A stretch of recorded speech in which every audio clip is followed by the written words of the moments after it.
yacu twishimira ikwiriye amashimwe. Yohana 11 murongo wa 32 gushika kwa 35 basoma no muri Luka igice c'indwi.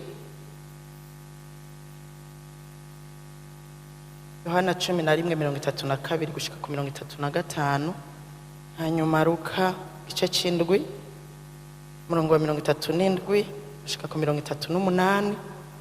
Duce dusimba dusome 48 dusome na 50. Duce dusoma no mu gitabo kigira kabiri c'abami 20 uva ku murongo wa mbere gushika ku murongo wa 6. Kaduhere muri Yohana uwari yicaye haguruke kubwo kubaha Imana. Twama hano dufise umugenzo mwiza wo gusoma duhagaze mu ntumbero kugira ngo twubahe Imana. Iri ni jambo ry'Imana, ni jambo tugiye gusoma ry'umwami w'abami yaturungikiye. Mu yandi majambo tugiye gusoma icete yatwandikiye umwami w'abami. Rero tumwubashe duhaguruke dusome 11 umurongo wa 32.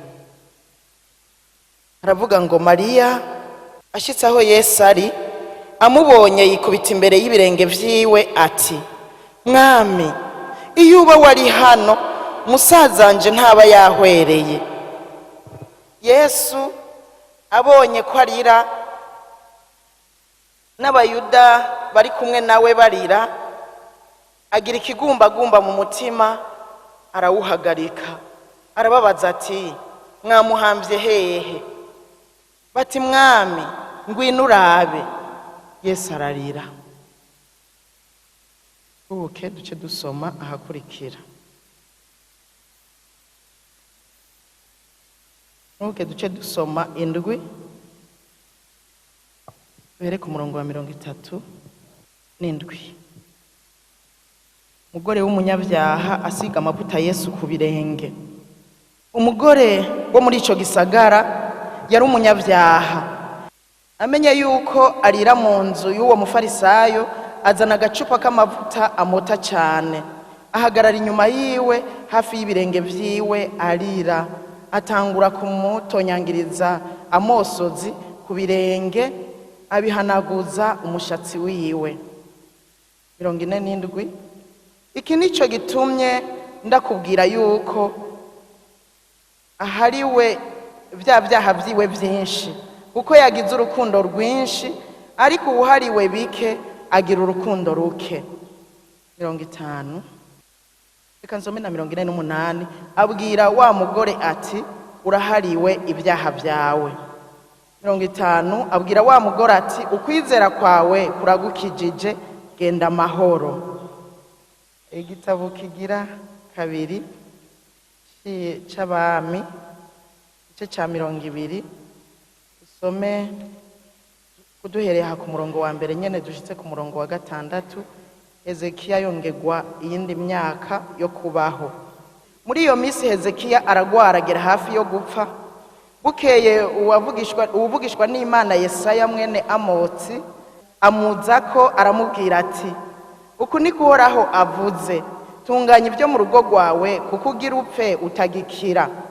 Maze Hezekiya ahindukiriza amaso ku rusika asenga Uhoraho ati, tegera Uhoraho we, niwibuka ingene nagendera mu by'ukuri imbere yawe n'umutima utunganye, ngakora ibyo ubona ko ari byiza.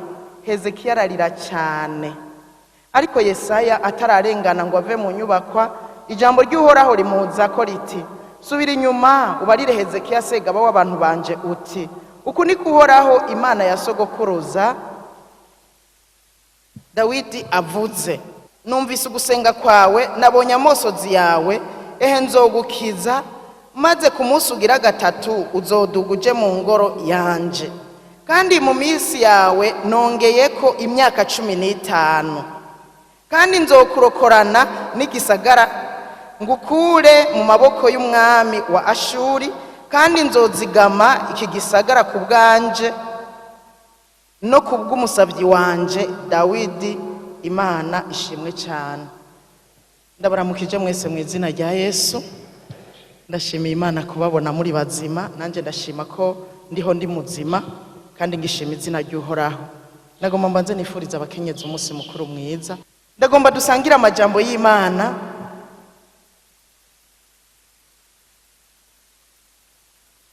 Avuga ngo wifuze kurira. Wifuze kurira kuko amosozi akora ku mutima w'Imana. Nza kuva ngaha turize twese. Na bamwe atemba aja munda, ndashaka umunsi aze gutemba asohoka. Ariko nubwo bitakunda uyu munsi, ndagusaba ngo uvyifuze. Yesu nashimwe. Wifuze kurira kuko burya amosozi akora ku mutima w'Imana. Haleluya. Nasanze hari ibintu byinshi bibuza abantu kurira. Burya kurira birakenewe. Kandi nagira ndagusabe ntuzubuze umuntu kurira ariko ariririra, uzumureke arire aheze. Ntuzumubuze kurira. Ariko kuko hariho ibintu bibuza abantu kurira, hari igihe abantu babuza umuntu kurira yumva vyishakira. Hari ikindi gihe umuntu abuzwa kurira n'icyubahiro. Akavuga ati nawe sinorira aba bantu bambona, nawe aba bana bambona, aba bantu ntwara bambona, sinorira. Hari igihe umuntu areka kurira akabuzwa n'impuzu yambaye. Mwari mubizi? Umuntu akabuzwa n'impuzu yambaye. Impuzu yambaye turi ngaha mu rusengero ukareka kurira kubera wabujijwe n'impuzu wambaye. Erega birashoboka. Jewe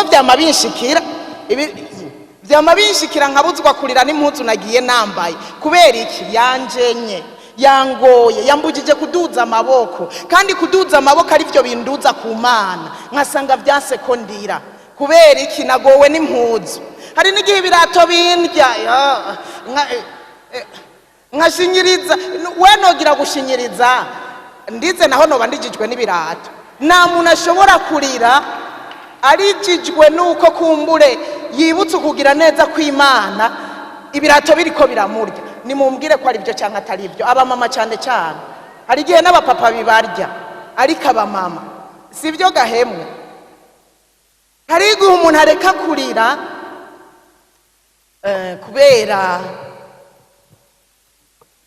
kubera nyene yumva umengo ntaco bimaze kurira no kutarira nico kimwe. Hari ibintu byinshi bibuza abantu kurira.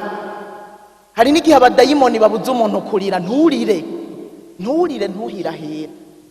Hari n'igihe abadayimoni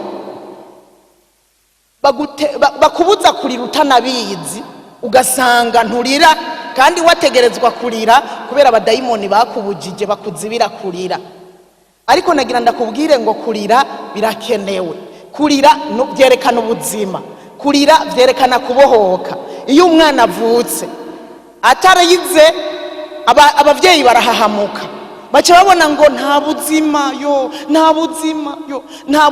Uyu mwana ategerezwa kuba adakomeye. Hariho ikitagenda. Ukazubona batanguye gukubita. Kubisusu bagakubita ku matama. Bariko barakubita bakuye ivyo mu kanwa kugira ngo umwana ashobore kurira. Burya umwana arize hajya avutse n'ikimenyetso cy'ubuzima. Umwana ariho, umwana ni muzima. Haleluya. Burya umuvyeyi agiye kuvyara ukumva umwana aragize arize, uzoca ushima Imana. Ushima Imana uti kumbe mbyaye umwana muzima. Murabona umwana yapfuye arira. Umwana yavutse yapfuye ntarira. Rero kurira vyerekana ubuzima. Haleluya. Ikindi kurira vyerekana kubohoka. Umwana babohotse atandukanye na nyina, ubagiye kugira ubuzima bwiwe, baratandukanye. Urumva bya bindi barakase, ibyamufatanya na nyina barakase, atandukanye na nyina, arabohotse agacarira.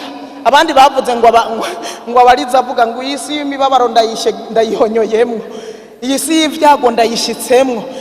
Ariko burya abarize kubera abohotse, haba habaye kubohoka. Ajya amariraza kubera abohotse, avanye na nyina, avuye muri cya kibanza yarabohewemwo, hanyuma akaja habona agaca komindura kerekana ngo ndiho. Haleluya. Kurira birakenewe kugira ngo werekane ko ufise ubuzima. kurira birakenewe kugira ngo vyerekane ko wabohotse. Abantu baboshwe ntibarira, abantu bari ku minyororo ntibarira. Birakwiye kurira kugira ngo bigaragaze ko wabohotse, birakwiye kurira kugira ngo bigaragaze ko ufise ubuzima muri wewe. Haleluya. Bisigura ngo kurira si ivy'abagore, ndiko ndavuga mbwira n'abagabo. N'abagabo barakwiye kurira kugira ngo berekane ko bafise ubuzima. Haleluya. Apana bimwe vy'abarundi ngo amosozi y'abagabo atemba ja munda. Oya, amosozi y'uwabohotse arasohoka, abantu bakabona ko afise ubuzima, abantu bakabona ko yabohotse by'ukuri. Haleluya, haleluya, haleluya. Aya majambo y'Imana dusomye, aba bantu twasomye barijijwe n'ibitandukanye. Dusomye ha muri Yohana twasomye Mariya hamwe yabura musaza we Lazaro, Mariya na Marita.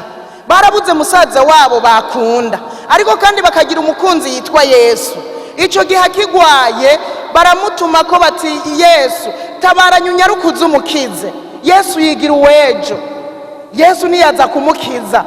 Hanyuma Yesu haheze umwanya agomba ashakiye, kuko hari ico yagomba gukora muri ico gihe, yabona gikenewe muri ico gihe, aravuga ngo nimuze tugenda, abwira abigishwa biwe ngo nimuze tugende.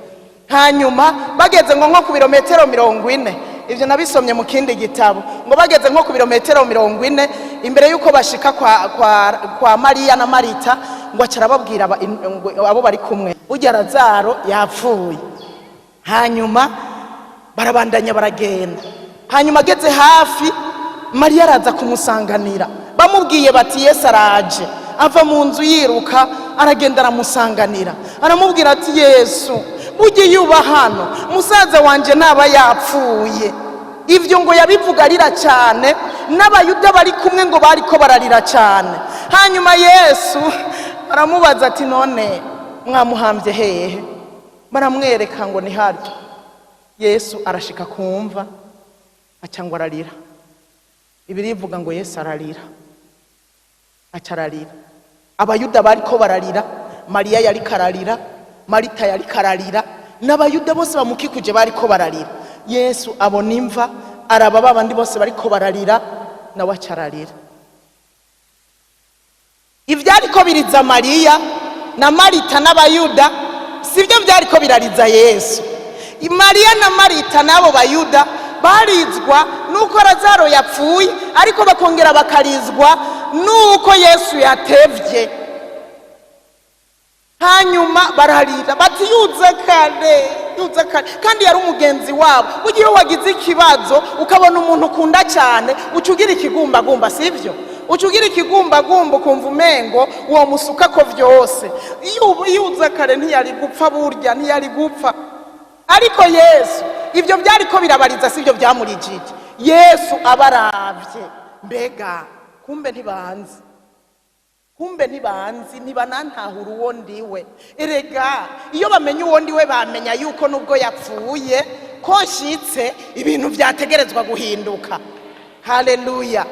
Bari gutahura, bari kwizera bwa bushobozi buri muri jewe. Yesu acarizwa nuko abo bayuda na Mariya na Marita barabagenzi bagendanye, arizwa nuko batizera, arizwa nuko atakwizera kuri muri bo. Mbega nimwizera aho nziye ko nogira ico nkoze?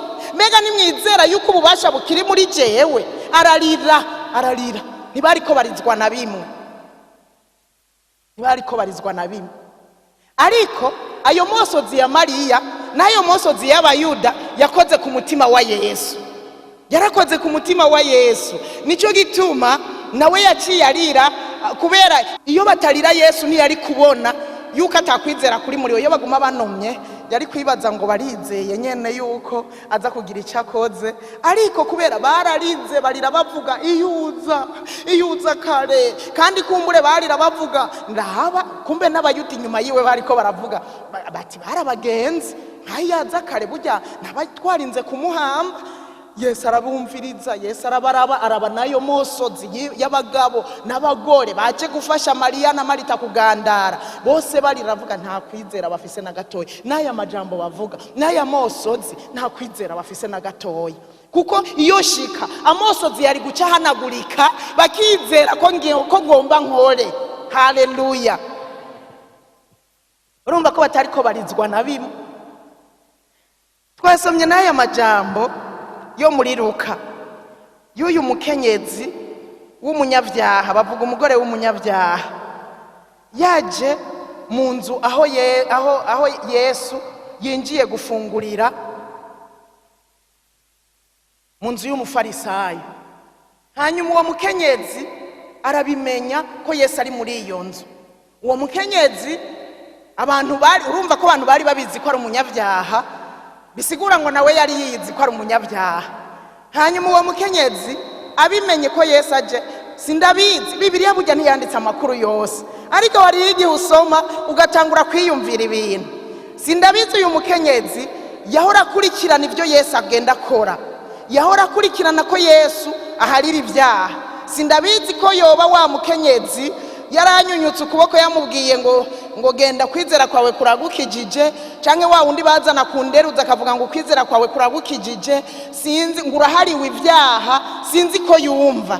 Ariko icyo batwandikiye nuko yumvise aho Yesu ari mu nzu y'umufarisayo, akagenda ngo agenda atwaye utuvuta tumota cyane, parufe ngo imota cyane. Usomye mu bindi bitabo baravuga ko yuko ari parufe ya mbere yari izimbye cyane, bisigura ngo yari yikokoye umumama. Acagenda muri iyo nzu, amugeze imbere, amwikubita imbere, ntiyicaye ku ntebe aho abandi bicaye, kumbure abandi bashobora kuba bari bicaye ku mukeka, wewe ngo acarapfukama ku birenge vya Yesu.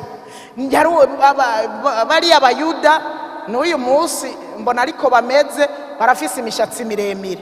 Yunamye urabona vya bishatsi bica birenena nyene, atangura kuririra ku birenge vya Yesu, ararira.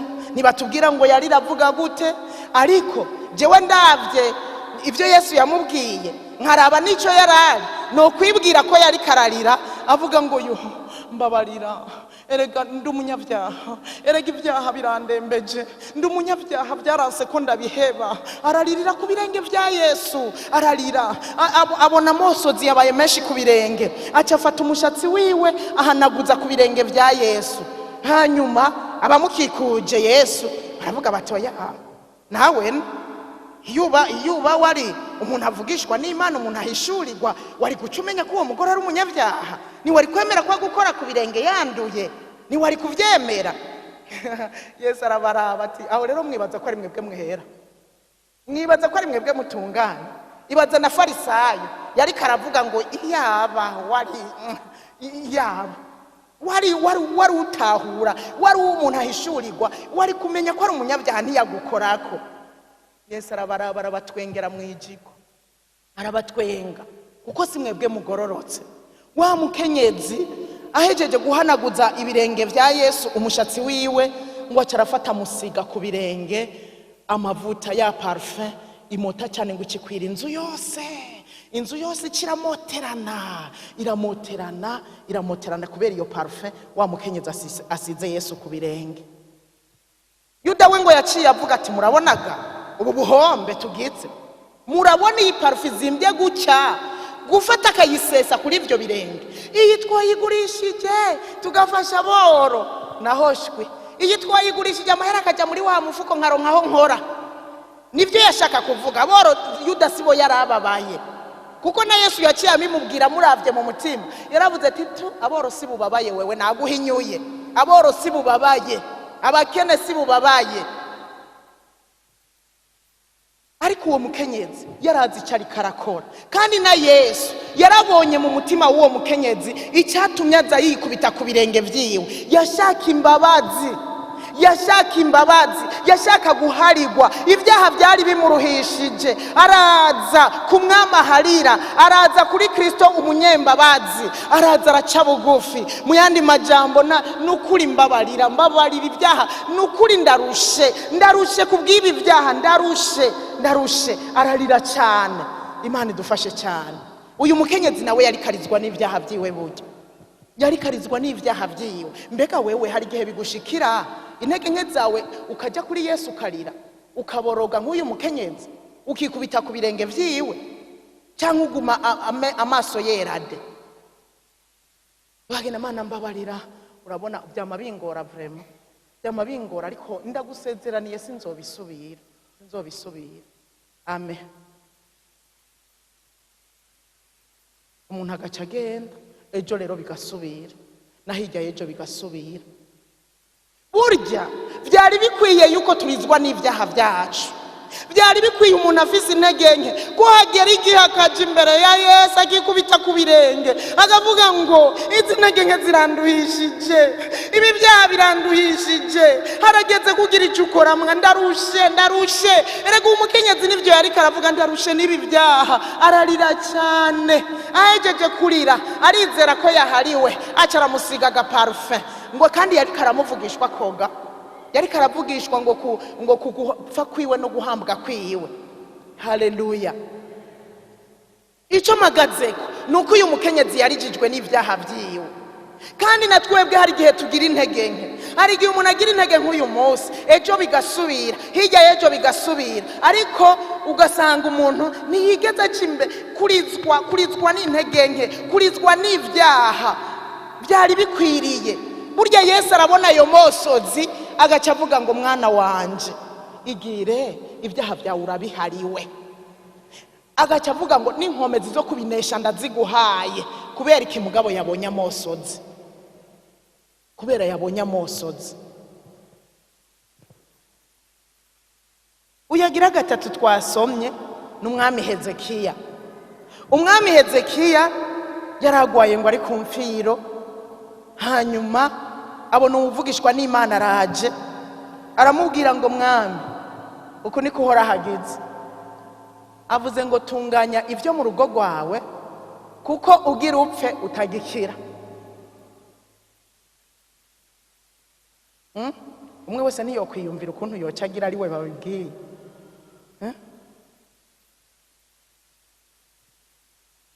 nk'ubu ari we ubibwiwe woca ugira gute hariho uwoca ayidedura agakoma induru mugabo atari karasenga hariho n'uwundi kumbure yoca avuga ngo nabara n'ubundi narindushe nabona ko ingwara indembeje ngeze kure ariko mugabo ujya gupfa turabitinya umwami Hezekiya ngo aca ubwo nyene Yesaya yagiheza kubimubwira ngo aca ahindukirira urusika aravuga ati tegera yewe uhoraho wibuke bimwe nakora wibuke ko nagendera mu by'ukuri wibuke za nkingi za Ashera na bomaguye wibuke cya gishushanyo ivyo biri mu gice cya 18 bikogwa Hezekiya yakoze wibuke cya gishushanyo Mose yamanika ngo kigereranywa n'inzoka ngo uyiravya ukuntu bagihinduye ikigirwamana ngiye ku butegetsi wibuke ko nakimenaguye wibuke ko nakuye ya misezero yari ku mpinga z'imisozi wibuke ko kwizigiye n'umutima wanje wose ugusomye muri icyo gice cya 18 baravuga ukuntu Hezekiya yizigiye uhoraho ngo yizigira uko uhoraho ngo agendana n'Imana afatana n'Imana babana n'Imana akaramata ngo kuruta abami bose bamwitangiye imbere ngo n'abamuherukiye ngo nta muntu n'umwe yongeye kwizigira uhoraho ngo bafatane n'Imana akaramata nka Hezekiya aravyibutsa Imana byose ariko ararira Bibiliya iravuga ngo ararira cyane mbega ariko ararira cyane yatemba ajya mu nda bagabo Bibiliya ivuze ngo Hezekiya yararize cyane mwomenyera yari karira ataryoso zirikoroka mwomenyera yari karatemba ajya mu nda noneho Bibiliya yabivuze neza ku murongo wa 5 yavuze ngo numvise ugusenga kwawe nabonye n'amosozi yawe bisigura ko Hezekiya yarize cyane n'amosozi arakoroka yibutse uhoraho ivyo yakoze Mana uraretse ngo mpfa hanyene ndagiye uko nyene wibuke ko nakoze ibi wibuke vya vyiza nakora erega gukora ivyiza nasanze bitwongera iminsi yo kubaho dukora ivyiza kugira twongerwe iminsi yo kubaho haleluya dukora ibyiza twongerwa iminsi yo kubaho. Ibi byiza Imana iravyumva, yarumvise ayo majambo yose Hezekiya ariko aravuga, acabona n'amosozi ariko ararira. Imana ikiravuga ngo Yesaya ntiyari bwagere kure, subirayo vyihuta, erega ndumvise ukurira kwa Hezekiya, ndabonye n'amosozi yiwe, subirayo umubwire uti burya ntugipfuye uzokira. Haleluya, haleluya, burya ntugipfuye uzokira. Si ivyo gusa, ku myaka yawe warushigaje ndakongeye iyindi myaka 15. Si ivyo gusa, oya nibihereye aho, nuzoga muri kimuga, uzoca uhaguruka uje mu rusengero guhoraho. Uzoca yarazi ko ari navyo bimunezera Hezekiya, yamwemereye ibimunezera. Uzoca uhaguruka uje mu rusengero guhoraho. Si ivyo gusa, mbere n'iki gisagara urimo hari abansi bari babahanamiye, nzokizigama, uyu mugwa nzowuzigama, iki gisagara nzokizigama. Haleluya, haleluya. Ngo ndabikoze ku bwanje no kubw'umusavyi wanje Dawidi, ndabikoze kugira ngo niheshe icyubahiro, kandi mpeshe icyubahiro n'umusavyi wanje yanyubashe Dawidi. Haleluya, haleluya. Kurira birakora ku mutima w'Imana. Amosozi arakora ku mutima w'Imana, ndakubwire, arakora ku mutima w'Imana. Umunsi umwe hari itariki 12 z'ukwezi kwa kabiri guheze, niho Imana yambwira yuko hariho ikidayimoni cyamiza amosozi yabo muri rino shengero kuva twinjiye, kibuza abantu kurira, cyamiza amosozi. Hanyuma bukeye itariki 13 niho abadiyakoni bari bafise amasengesho, naje icyo gihe nagiriwe ubuntu ndahaba, baravyibuka narabibabwiye. Kandi icyo gihe rero Imana ibimbwiye ndakanguka, nurazi ko ari ibyo, urazi kuva ndahashitse kuva 14 Decembre ko ntararira. Nivyo, kandi hari gihe nza numva shaka kurira je, hari gihe ndavyifuza, mwumva kurira ndavyifuza, ndabishaka, mwumva naje niteguye, nkava muhira numva nahezagiwe, nafashijwe, amasaha namaze yo gusenga yarayo kurira gusa. Mugabo nkibaza ninashika ngaha mbega ndavyifatamwo gute, ndahava ngumandira, ndahava nashobora no kuvuga. Engeze hajya afite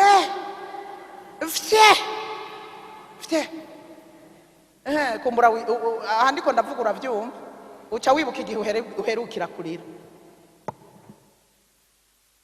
Haleluya, Yesu nashimwe. Hanyuma icyo gihe turi mu masengesho turarira, turavuga tuti erega naho twari mu masengesho byari byase ko turira. Ega dukuri twari bikongatare biri mu masengesho, baravyibuka bazaza twari kumwe, twari bikongatare biri ngaho. Kandi cyane nibuka igihe cyose maze gusanga bari hajya mu masengesho, nibuka ko atana rimwe nabonye umuntu arira. Jewe igihe wewe mushobora kuba mwararize ari nko mwijoro canke ku murango, jewe mugabe igihe cyose nagiye muri ico cyumba cy'amasengesho nkasanga bahari, navuyeyo tutarize, ntarize ubwanje, nabo turi kumwe ntabonye urira, ndavyibuka ko twaguma tuyafyuye tugasenga, mugabo turi ibikongatare tukavuga turirira ishengero, Mana tuzanira wazi kuri gusenge ngo tuza ngo abantu baze. Ndababwije ukuri tutarize ntabazoza, ndababwije ukuri tutaboroze ngo amosozi amanuka tembe, ndababwije ukuri ntacyo turakora. Hanyuma icyo gihe ntahuzwa yuko wa mubi kumbe niwe yatubujije kurira. Njandani icyo gihe hari umuntu directeur manaciye nibuka akunda kurira, yicara kuri ruriya ruhande, njanibuka ko nkunda no kumuraba yicayeyo. Icyo gihe twari kumwe no muri ayo masengesho, ndamubwira nti by'ukuri iyo wicaye hari nguma ndakuraba kuko ndazi ko ari kariyariya. Hari ibyo bavuga, hari indirimbo ivuga ukabona aradutse, ukabona ndazi ko akunda kurira. cyanibuka nukuri ndibuka kuva ndakuraba sindigera ndakubona uriza nawe ni byukuri harabo twari kumwe nawe aravyibuka nawe aravyibuka yuko adaherutse kurira kandi kurira byari muri we. Hemwe hari igihe abantu bareka kurira kubera abadayimoni. Erega nimba tutabizi kwa Amosozi akora ku mutima w'Imana, abadayimoni barabizi. Bati uyu muntu akaja imbere y'Imana akarira, ibyiwe birakemuka. Uyu muntu akaja imbere y'Imana akarira, araza gutabagwa. Imana iraza kubona ayo Amosozi akora ku mutima wayo igira icikoze. Ivyo abadayimoni barabizi. Natwe rero tubimenye Imana irakogwa ku mutima na Amosozi. Haleluya. Hari ibintu tutakwiye gusengera n'amaso yera. Oya, mbega kugira ngo turire tuboroge kubw'imitima y'abariko barahona, nidukwiye kuboroga gahemwe, nidukwiye kuboroga. Uyu mwanditsi wa Zaburi ya 42, Zaburi ya 42 umurongo wa 3 yarabivuze neza. Amosozi yanje niyo yambereye ivyo kurya umurango no mwijoro, bakarenza izuba bambaza bati Imana yawe iri hehe. Usomye vyose urabona yuko ahanini Amosozi yamubereye ivyo kurya, harimwo no kuririra imitima yabo bantu nyene bamubaza ngo Imana yawe iri hehe, bamucokora bamwitamba ku muvyimba, harimwo no kuririra imitima yabo. Kandi usomye na Yeremiya igice c'9 umurongo wa mbere, Yeremiya yaragize isengesho ariryo mpava ndabasaba dukore. Yeremiya iryo sengesho yarigize kubera iki?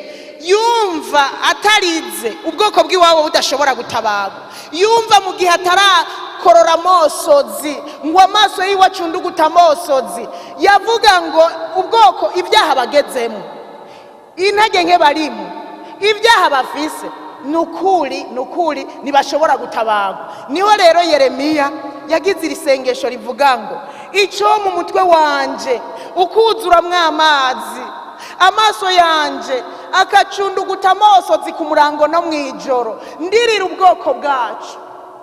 Imana idufashe cyane.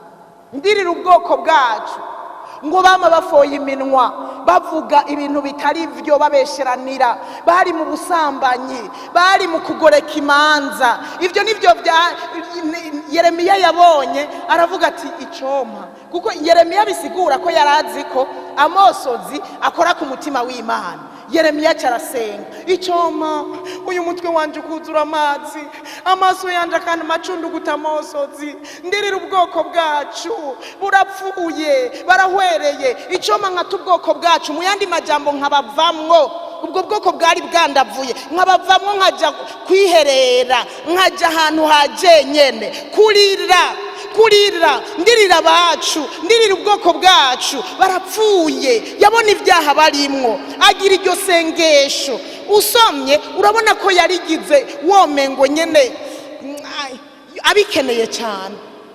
Kurira, wewe uheruka kurira ryari turi ngaha mu rusengero?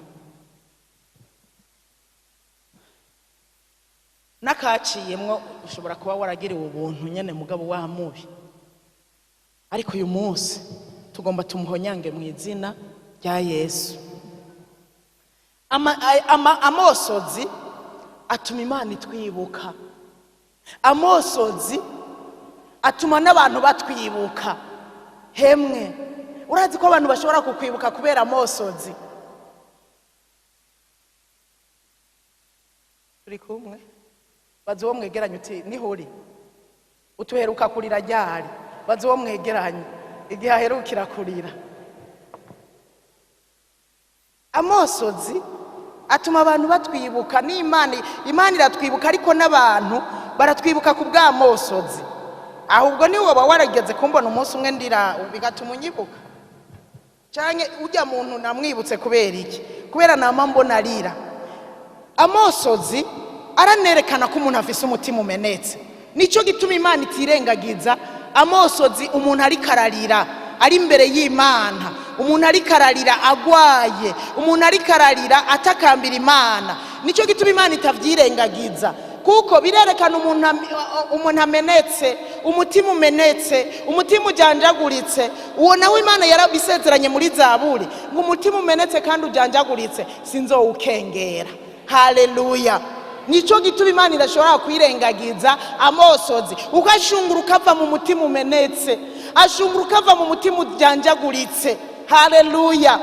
Nico gituma Imana itavyirengagiza. Rero n'umuntu ubonye umuntu akunda kurira nukuri abafise umutima umenetse. Erega n'umunyavyaha yari kararira abafise umutima umenetse. Erega ni benshi bakora ibyaha bagakomantaza umutima. Erega ni benshi bakora ibyaha bagahanurwa ariko akaguma komantaje umutima, ntiyigera aje imbere y'Imana ngo arire ngo atakambira Imana. Rero na bene data barashobora kukwibuka kubw'amosozi bamo babona muri mu masengesho, ukibuka mwene data, ndibuka amosozi ya mwene data ari kararira turiko turasengera ikina kiriya, ukumva uramwibutse ugatangura kumusengera, ugatangura kumushimira Imana. Haleluya! Nibyo byabaye kuri Timoteyo, yaributswe na se mu kwizera Dawidi kubw'amosozi. Icete kigira kabiri Paulo yandikiye Timoteyo, mugira iki gice cya mbere, reka tuhasome kugira ngo ndanasozera, tuhasome kugira ngo wumvirize ukuntu amosozi ya Timoteyo Paulo yayibutse. Icete kigira kabiri Paulo yandikiye Timoteyo, gice cya mbere umurongo wa 3. Uwo ni Paulo yari karavuga, Imana nkorera nkurikiye basogokuruza, mfise umutima utanduye utari mwijwi rinyagiriza ikibi, ndayishimira yuko nkwibuka ubudasiba uko nsenze ijoro n'umurango. Murumva ukuntu amwibuka. Banza mureke gusoma ibikurikira, murumva ubanze wumvirize ukuntu yamubwiye. Urumva yari karamushingira intahe abimwumvisha, kandi uwo anivuga uko ari. Uwo yibuka Timoteyo ninde?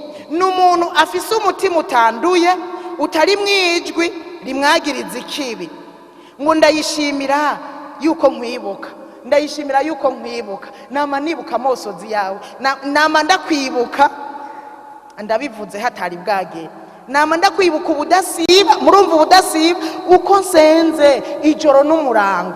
Mucyo musoma rero icyatuma mwibuka, rero icyatuma yibuka Timoteyo, umurongo wa 4. Nibuka amosozi yawe ngakumbura kukubona, ngo nuzure umunezero. Haleluya!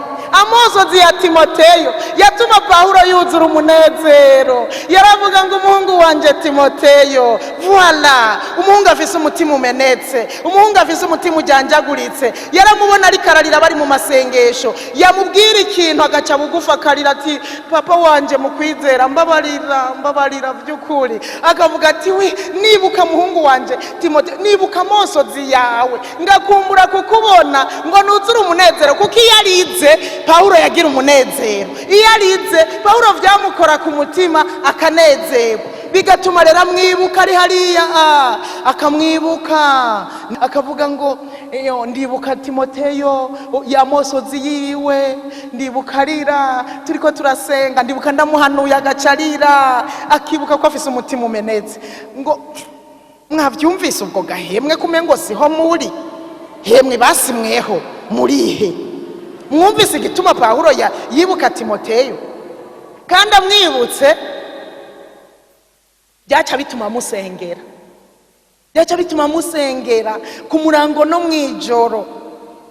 Kandi amwibutse yaca avuga ati, no mubona Timoteyo nkabona amosozi yiwe nokongera kunezerwa. Haleluya!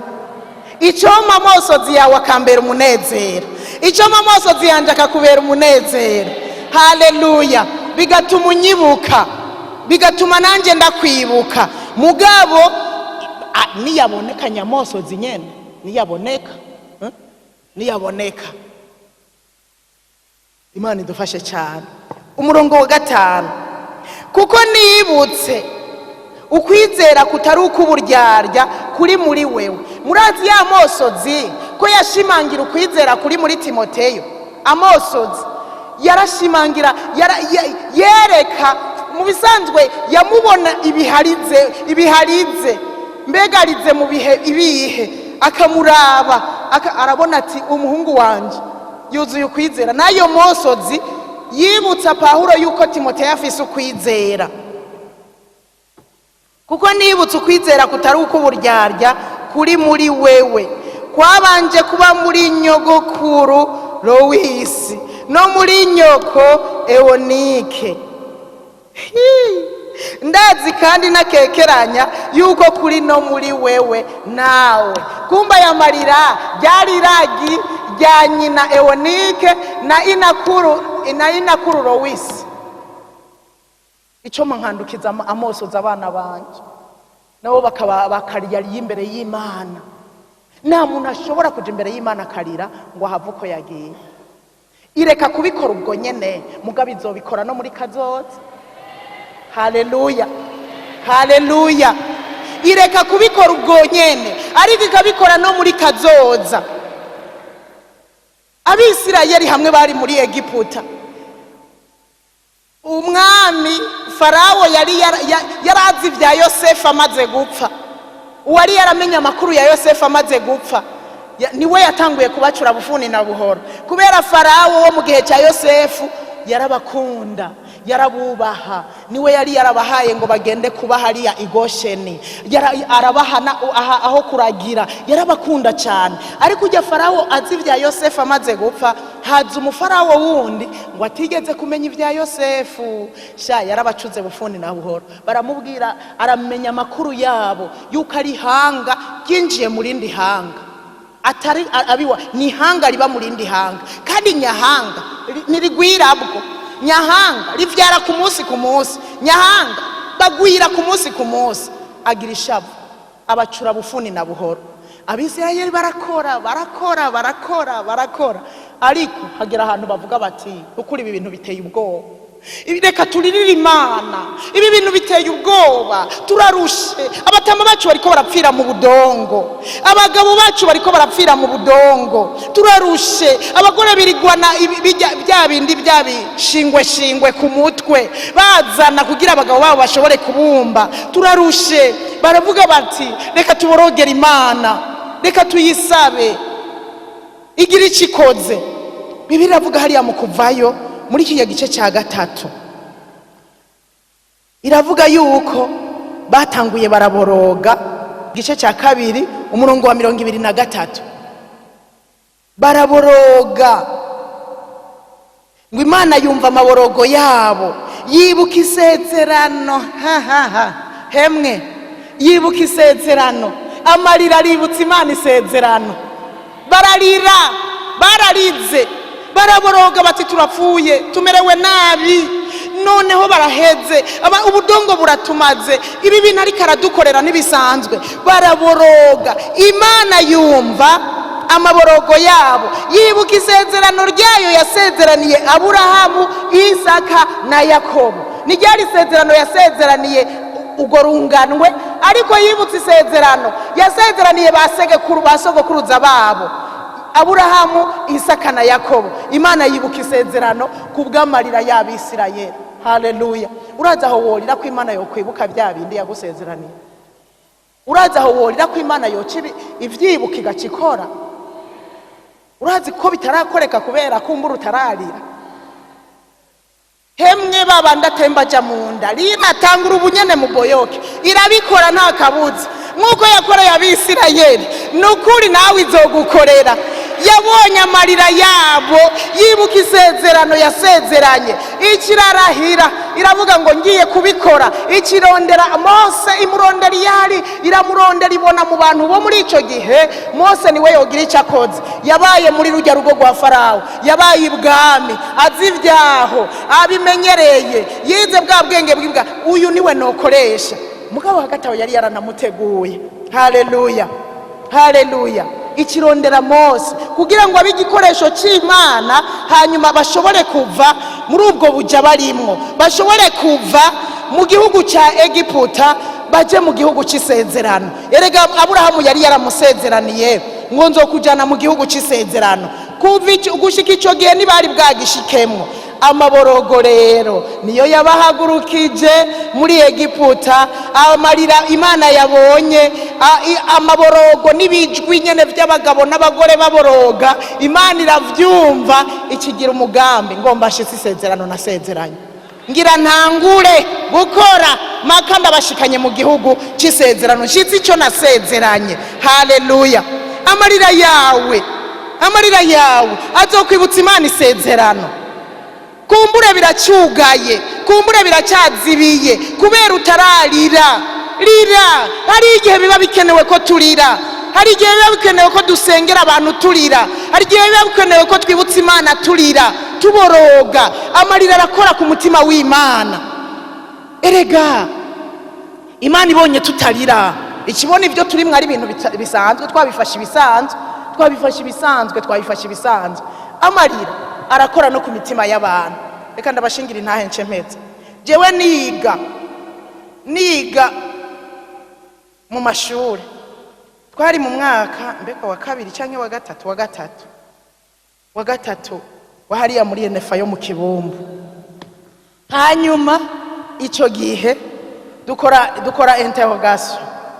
Dukoze interrogation ndonka 0. Twenga. Yarama vrai ufo nta wundi yarose 0. Yarama vrai ufo amuyobegwa bagaca bagukurira indi nota cyandonka 0. Kandi hari muri kuru nkunda nari mfise mwayandi manota menshi. Numva muri gikuru je wariho ndonka 0. Bamaye urupapuro mbona ubusa bwugaye butanuguruye bwugaye. Nyibona urupapuro ndayiha umunwa. Professor akiri ngaho nja ndayiha umunwa ni ndakoma induru mwishure, ndakoma induru. Umwigisha agira ubwoba asohoka yiruka. Ndakoma induru numva biranse, nsanga nyene nakomye induru. Umwigisha cariruka aja muri salle de prof. Nguma nkoma induru numva sindavyumva. Hanyuma umuprofesseur ashitse muri salle de prof yumva ndacarira, aca aratuma umuntu ngo basigende ubaze DENISE, basigende umubwira ze hano. Ca ndagenda aca arambaza mbwira ico nokora. Ndagusabye iyo nduru ingeza aha. Ndagusabye mbwira ico nokora kugira ngo mbwira ico nokora basi kugira uhore. Kubera nashitseyo nkirira sinari ngikoma induru. Umugabo AMOSOZI yarakiri karakoroka. Mbwira ico nokora kugira ngo uhore.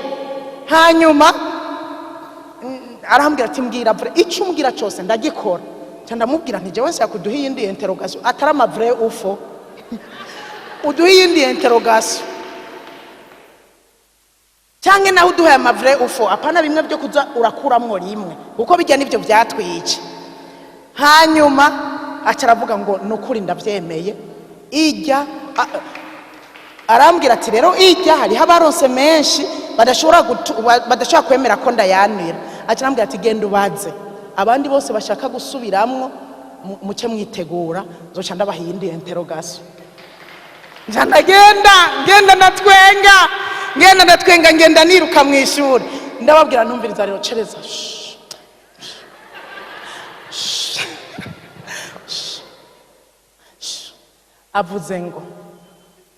Avuze ngo kuko barambonye ndiko bagumye bankurikiza ijisho ngiye muri salle de prof. Avuze ngo uwaronse ubusa nka jewe canke afise make bakeneye gusubiramo interrogation twitegure. Yari yambwiye umunsi tuzoca tuyikora. Aca barakoma amasha, bari bafise makeya barakoma amasha. Hanyuma rero mu nyuma rero sinzi undi mu professeur yatuzaniye amakopi ya interrogation.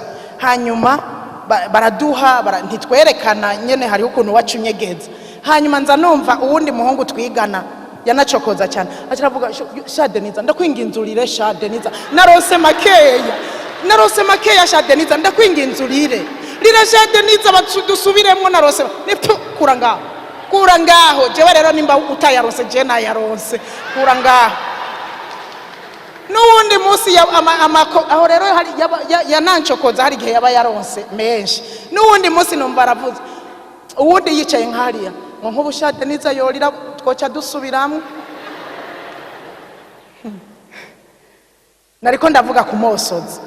Nari mwumva ko jewe rero yarakoze ku mutima w'umwigisha. None AMOSOZI yoreka gukora ku mutima w'Imana? Oya tuvugana ukuri. tuvugana ukuri. Amosozi ni inkoramutima ku mutima w'Imana, ni inkora icyo mukarira. Ubushaka kubabohoza mu izina rya Yesu. Tubohoke, turire, abagabo turire, abagore turire, ata ushira ibyubahiro ku ruhande. Nari nibutsa, reka nibuka kandi ndakababwira. Nibutse muri iyo minsi ndiko ndiyumvira ukuntu tumaze iminsi tutarira, jewe cyane nibuka ikintu cyambujije kurira. Ndakibabwira. Nari nanacibagiye kukivuga mu bibuza abantu kurira. Jewe nabujijwe kurira n'agapudre. Pudre, jewe rero sinahora nisiga pudre. Sinzi ukuntu twinjiye aha. Mama nimba ari inyubako shasha, ntangura kwisigaza amapudre, ntangura kwisiga. Ndababwire, oya nisize pudre nta by'amosozi. Nisize pudre, nshire kwa kantu nisize pudre, oya yo kivako. Hemwe ndababwira ukuri, ipudre yarambujije kurira. Oya, nta wundi rabuza kurira. Oya basha. Sindakubwiye ngo uhaguruka ariko vyibuke. Pudre.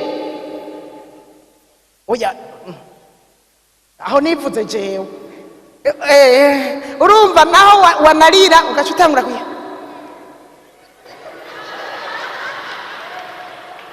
Cyangwa wisize kamwe gasa na rouge. Nihanagure rouge. Nukuri je nasanze rero sinzi byafashe. Nangura kwisigaza amapudre, nahora ndayisiga. Burya je sinahora nisiga pudre. Nangura kuyisi. Mana yanje. Nze kwihanagura amosozi, agapudre gace kagenda. Agapudre sanga rero vyambujije kurira. Hemwe ibibuza kurira ni vyinshi.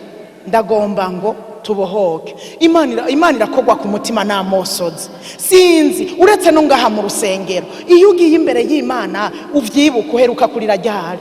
Ni wibuka iyo wagiye imbere y'Imana ukarira ukuntu wumva umengo niho mwavuganye sawa sawa, natacubura natanyisha urabona igaragara. Ni wumva umengo niho mwayaze, wumva umengo niho amasengesho yagize ubushobozi, wumva umengo ivyo wasabye byashitse, ukumva amasengesho wakoze naba yakanya gato. Mugabo ko wari urazi kumara amasengesho y'iminsi 3 uri gikongatare cyangwa indi ukayimara uri imbere y'Imana. Ata nimuve hasi dusenge. Oya niwibuke no muhiri wawe nevyo nariko ndavuga. Iyo uri kurasenga nimwibuke cya cyumba cy'amasengesho ngaha, abama baharara, abama bahirigwa. Mbega amasengesho amosozi yaraje vyoroshe. Harabaharaye baranihira Imana, amosozi araza vyoroshe. Uko biri kose tugomba dusenge.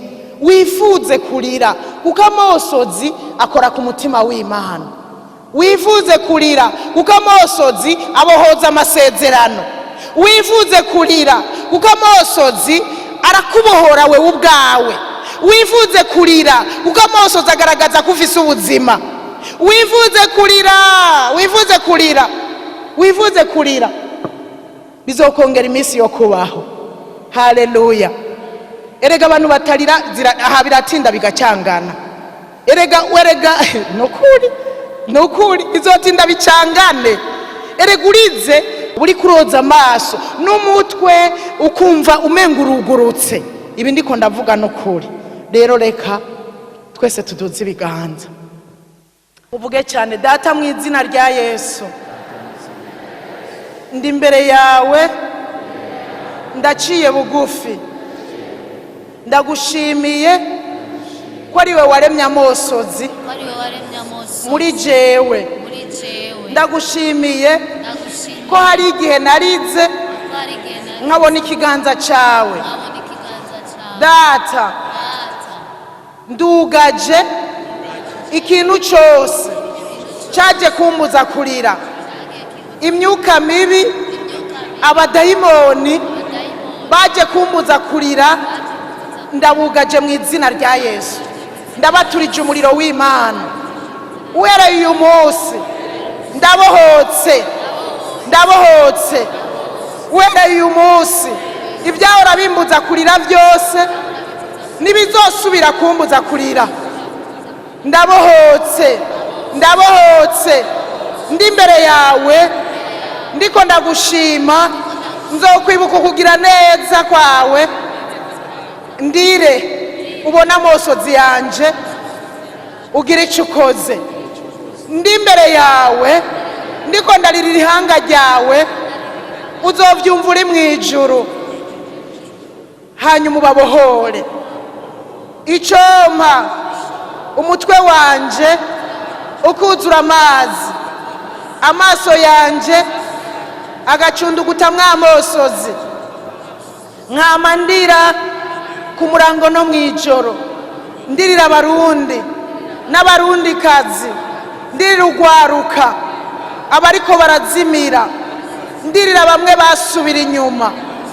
Icompa ndi imbere yawe ndirira Uburundi, nkama ndira kugira wumva amarira yanje, ubone n'amosozi yanje, hanyuma ugire icyo ukoze mu Burundi.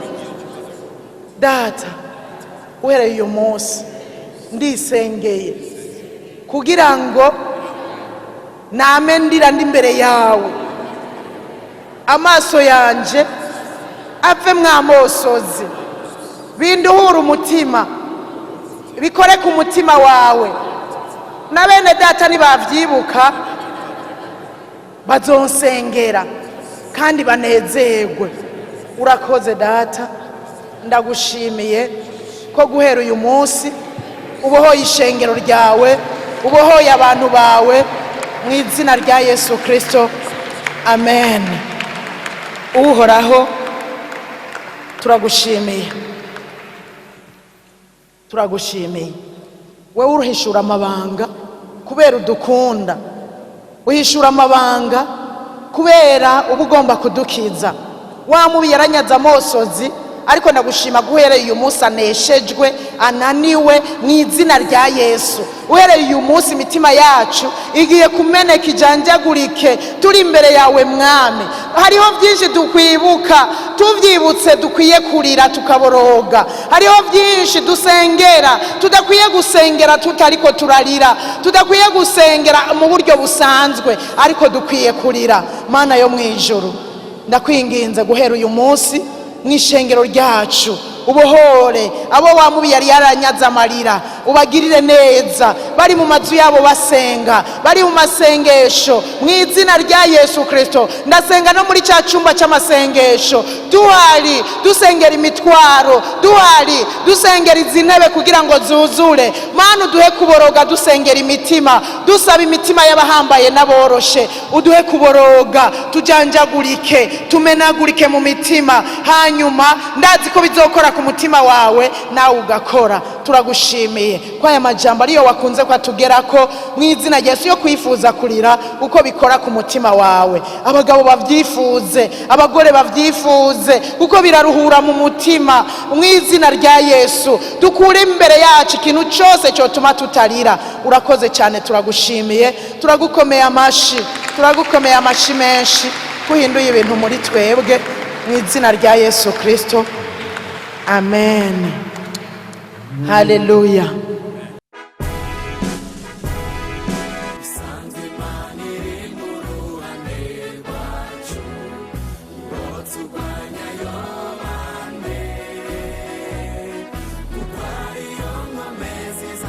Twishimira